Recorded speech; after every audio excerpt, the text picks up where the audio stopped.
Hello, my name is Stephen Upton and welcome to my Honda CTX 1300 video blog. I have to say, I really like the look of this bike. It was registered on the 1st of January 2017, and although we're in April now, I've only actually just done 500 miles on it, so I don't suppose it's a fair test. Having said that, it's a really nice bike to ride. As you see it now, it's got a tall screen and a top box. They don't come as standard. The actual standard screen is pretty small. In fact, I'd consider it to be probably pretty useless. Certainly in the UK, as you can see, that's where it would normally come up to, just a matter of a few inches. Perhaps if you live in California, that might be fine. But in England, where it rains a lot, I don't think it's really good enough. So by having what's called the touring pack, you get the tall screen and the top box. Panniers come as standard. Everything else on the bike is as it comes. It's classed as really a cruiser, and with the touring pack you could say a cruiser stroke tourer, as opposed to a sport tourer. I actually like and prefer the more upright seating position. As you can see where the foot pegs are, the rider foot pegs in relation to the saddle, they're actually quite in front of you as opposed to underneath you, jockey style. The bike's got the 1260cc V4 engine off the Pan-European, and also the same shaft drive. Disc brakes, of course, as on all modern bikes, twin front disc brakes, but also ABS. Anti-lock braking. It's also got traction control as standard. What also I find interesting as standard is it has all LED lighting. I don't know any other bikes yet, I'm sure perhaps there are some, but it's the first one I've come across with all LED lighting, which is very modern, and they are also very bright as a consequence. One thing that I do like, which I think is probably more to do with the American styling, which I'm sure this bike is primarily for, the indicators, although they're underneath the mirror housings there, which is nice, they're actually on as daylight running lights. There's also that nice decorative light running around underneath the headlights. So the indicators are on in that mode all of the time. If we stick the hazards on, so you can see how bright they get.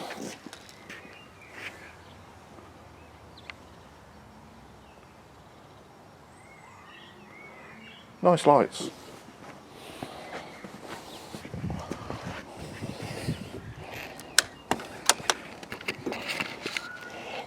It's a very, as we said earlier, very upright driving position. The handlebars are quite swept back. You've got that several inch riser there, bringing the handlebars right up to you, so you're not having to stretch forward for them at all. And there's these neat controls along here. One thing I do like about it is when you switch the thing on and then press that button, because it's not been on for a while, it's just booting itself up a little bit. It's just linking into the audio system, but sorry about that, I forgot it was still turned on quite high volume, but you can see what happens when you press that button. Led Zeppelin blows your head off. The bike actually comes with the speakers and amplifier, but no music system.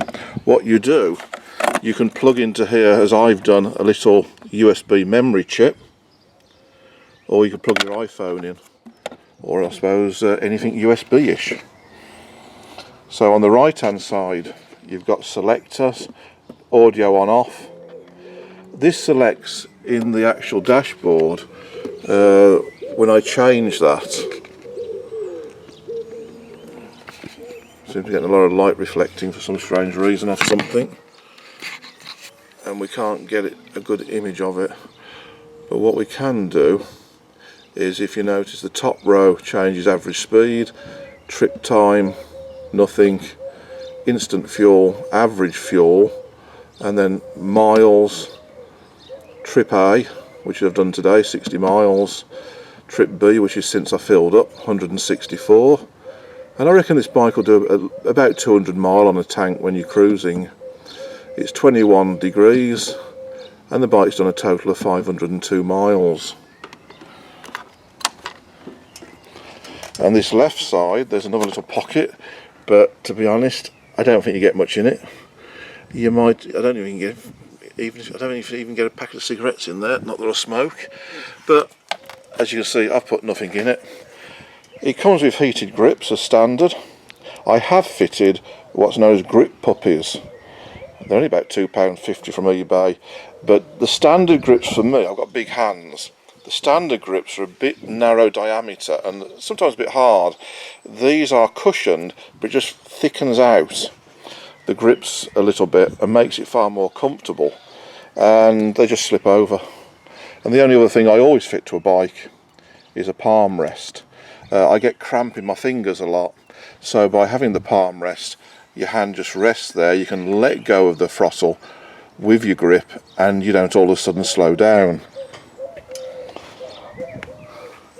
Comes certainly for the UK market, centre stand as well as a side stand, although I've seen adverts in America where they're offering the centre stand as an optional extra. Now the panniers, I do have to make a bit of a criticism here for Honda. I think the actual arrangement for opening and closing these is a bit naff. It's like, I mean, how bad is that for a bike that costs about £15,000? It's like pretty rubbish. They're also semi-permanently fixed in that you can't just whip them off and walk into a hotel. In fact, and even the top box, I think, is also a bit clunky. In fact, I think it's a bit cheap, to be honest. These little bits of rub plastic here, I don't know how long they'll last. But you can get a full face helmet in there, only one, but you can get one in there, which is handy. As to why there's this handle there, I've no idea, because it doesn't come off unless you bring a spanner with you. So this is the Honda CTX 1300. I have to say, I really like it. It's nice to ride, very smooth, 5-speed gearbox, as you'd expect from Honda. Lovely smooth engine, lovely smooth gearbox, corners really well. I just want to show you the actual riding position. For me, it's really nice. I'm sat quite upright, my bum right into that saddle, although I am looking forward to getting the Corbin saddle just to support my lower back. But the handlebars just seem to be in a really nice natural position. They're just where you want them to be. As my feet are in front of me in that lovely cruising position, it feels very natural sitting like this. And I think with that lower back support, I could probably sit like this all day long. So I think that makes it a really good cruiser touring bike. Small criticism, the screen, this extra screen that you can get with the touring pack, I think is a little small. I've noticed on motorway speeds I'm getting a bit of helmet buffering, whereas if the screen was just that little bit bigger, maybe a bit wider, it would solve it. Having said that, I'm 6'1", so if you're 5'6", you probably won't get the problem. And if we come round to the back,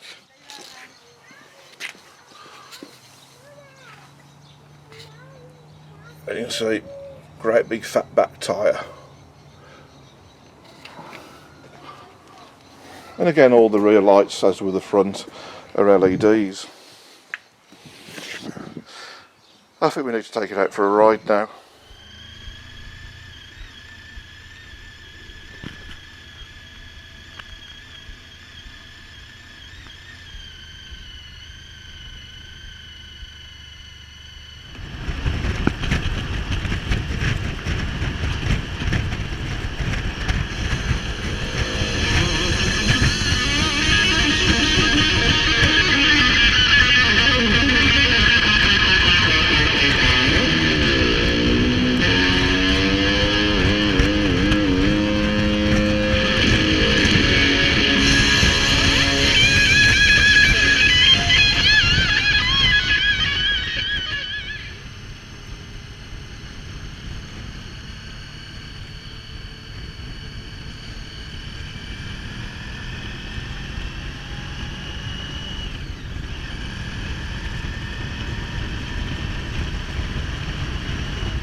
At this point in the original video, the music system comes on and it plays a track by Led Zeppelin.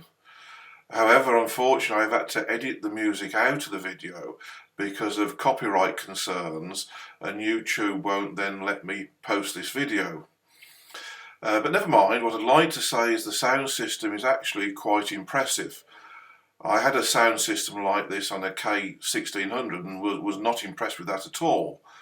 But the sound system on this bike is actually quite clear and very listenable, even at reasonably high speeds. Yes, the music is as clear as that when you're riding along, even at fairly high speeds. So I'm actually quite impressed by the sound system. But we're coming to the end of our ride now, and I'd like to thank you for watching.